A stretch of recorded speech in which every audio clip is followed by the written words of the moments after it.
আজকে যখন আমি ফেসবুক দেখছিলাম, দেখতে দেখতে আবারও খুব সুন্দর লেখা পেলাম। আর সত্যি মন ছুঁয়ে গেল। তাই জন্য সবার সামনে একটু তুলে ধরলাম।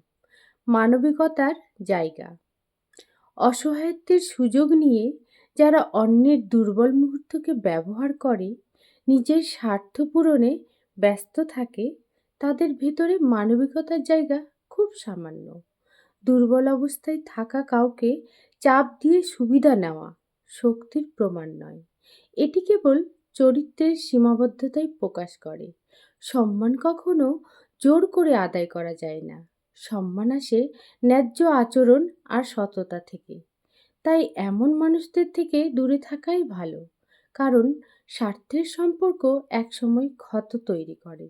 নিজেকে সুরক্ষিত রাখা দুর্বলতা নয়, বরং এটি আত্মমর্যাদারই অংশ।